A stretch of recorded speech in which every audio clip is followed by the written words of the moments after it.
Assalamualaikum warahmatullahi wabarakatuh. Selamat pagi, salam sejahtera, salam kebaikan untuk kita semua. Bertemu kembali dengan channel kesayangan kita ini di Kwek TV, barometer perchannel yang akan selalu mengunggah dunia tentang perunggasan, dunia mentok, dunia bebek, dunia meri, dunia peritikan lah yang pastinya. Ya, para sahabatku, seperti yang sahabat-sahabat lihat, saya berlindung di shelter ataupun di gubuk di depan kandang saya karena cuacanya agak-agak mencekam atau misteri.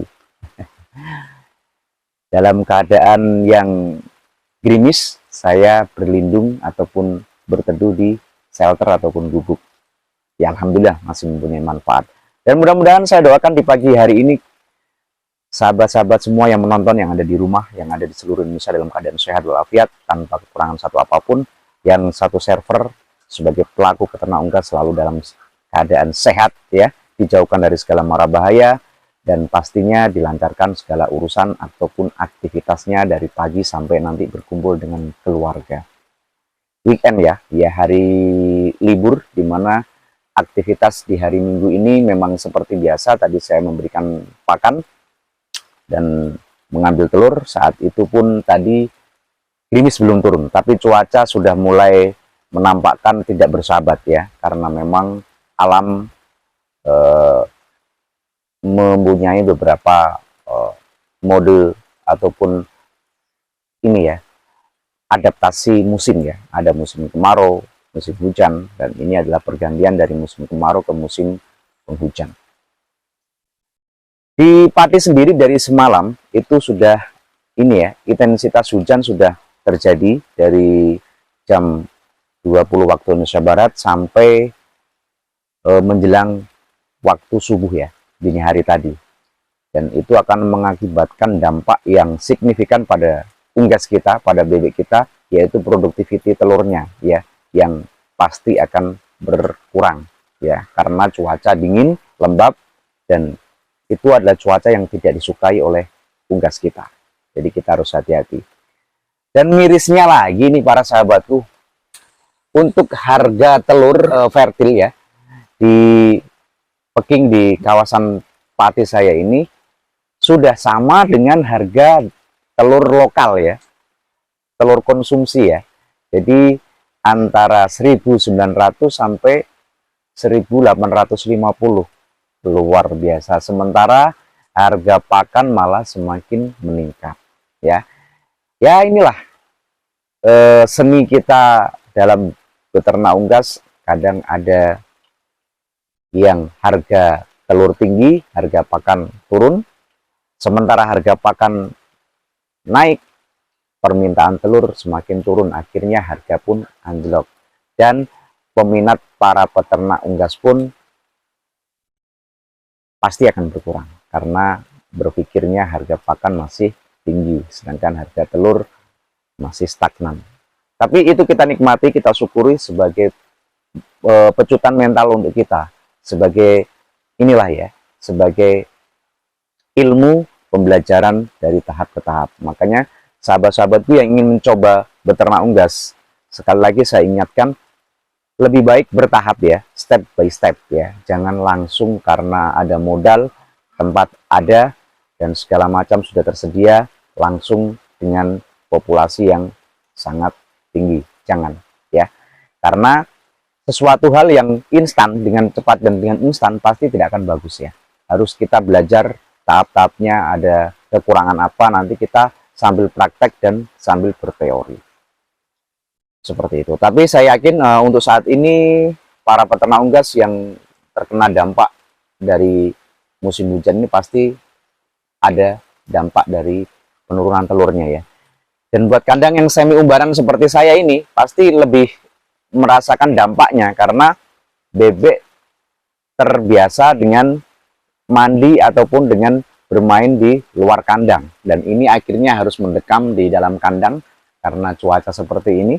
Tidak bisa saya paksa, dan ini agak sedikit mempunyai keuntungan buat kandang yang kering ya, sistem kering ya, dimana sistem kering ini tidak pernah bebeknya keluar ataupun mandi, hanya bertemu air itu saat minum, dan itu tidak akan membuat dampak yang besar mungkin ya, saya lihat seperti itu. Dan itu keuntungannya sistem kering di masa musim penghujan seperti ini.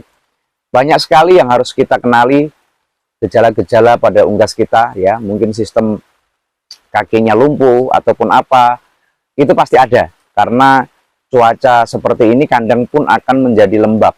Dan kelembapan itu pasti ada hewan-hewan ataupun bangkai-bangkai yang mungkin kita tidak lihat, kita tidak jaga kebersihannya, pasti akan mungkin dimakan ya. Kalau dimakan bangkai itu, kalau dimakan atau bakteri ataupun ulat ataupun ini ya, ulat set kalau di sini ya, itu bisa mengganggu dari ini bebek itu sendiri, dan itu pun bisa fatal, bisa mati malah kalau tidak langsung ditangani secara serius ya. Kalau untuk sistem kakinya yang ini yang sakit ataupun lumpuh, itu biasanya para suku-suku di sini itu dipakaikan balsem gliga atau apapun yang berjenis ini ya, untuk apa ini, untuk obat terapi pijat atau apa itu yang agak panas, itu dioles-oleskan di kakinya yang sakit, itu dipijit halus, dan besoknya biasanya katanya sembuh. Tapi saya belum pernah mencoba ya. Dan saya ingatkan buat sahabat-sahabat yang satu server, kemungkinan yang kandangnya mungkin dekat dengan pohon-pohon yang tinggi, saluran-saluran irigasi airnya yang kurang lancar, segera dicek dan segera dikondisikan ya, sebelum terjadi hal-hal yang kita tidak inginkan. Dan mungkin gudang pakannya, kalau cuaca seperti ini biasanya tikus. Dan kemarin saya sudah sempat membahas tentang ini ya, metode alami untuk mengusir tikus dengan bahan-bahan mengkudu yang ada di sekitar kita. Itu sangat manjur sekali dan itu bisa dipraktekkan sahabat-sahabatku. Yang penting rutin, dan kandang-kandangnya ataupun karung-karung penyimpanan dari pakannya itu dioles-olesi semuanya oleh buah mengkudu yang setengah masak ataupun sudah masak. Dengan bau yang seperti itu, insya Allah apa ini tikus ataupun hewan-hewan lain tidak akan datang, dan itu sudah terbukti tanpa mengeluarkan uang lagi. Karena dalam keadaan seperti ini kita harus mampu menghemat ataupun manage ini ya, keuangan kita ya. Jangan sampai dalam keadaan seperti ini telur turun berapa persen, pengeluaran semakin naik. Nah, jangan ya. Yang kita bisa pertahankan adalah kualitas dari produktivitas telur bebek kita ya, agar tetap berjalan lancar, agar tetap setiap malam itu bisa menghasilkan sekitar ya, kalau tidak 90% ya 85%, untuk mengantisipasi pakannya yang semakin bertambah naik. Oke, mungkin seperti itu ya para suhu-suhu. Mudah-mudahan suhu-suhu yang punya pengalaman ataupun yang punya tips menghadapi hal-hal unggas di dalam musim hujan ini agar tetap produktif, nanti bisa berkomen, bisa memberikan sesuatu ilmu buat kami semua, buat saya pribadi. Dan harga telur update bosku, nah, yang di tempatnya sahabat-sahabatku kira-kira sudah masuk nominal berapa per butir. Dan harga bekatul ya, harga bekatul masih di angka 4.000-an per kilo ya. Untuk jagung 4.200 per kilo. Untuk konsentrat pabrikan yang 144 itu masih 495 sampai 500 ribu rupiah untuk di sekitar Pati. Oke, mungkin video di pagi hari ini cukup begitu dulu. Karena cuaca juga Anda sahabat-sahabat lihat di belakang saya, di luar shelter ini juga gerimis. Saya pun tadi sudah beraktivitas mengambil telur. Saatnya saya pulang, sarapan. Dan jangan lupa sahabat-sahabatku tetap semangat para peternak unggas yang satu server. Jangan goyah ataupun apa ya, melempem ya kena air hujan ya. Seperti kerupuk itu kalau kena air hujan melempem. Jangan ya. Nom-noman itu harus kuat. Jangan kendu. Cak-cak-cak seperti nampani buan. Oke, dari kawasan Perindavan mengucapkan terima kasih banyak yang sudah menonton, yang sudah mendukung, yang sudah mensubscribe. Terima kasih, apabila bermanfaat silahkan. Mudah-mudahan kita bisa bertemu di video selanjutnya dan tetap selalu dipantengin. Salam Quack TV. Assalamualaikum warahmatullahi wabarakatuh.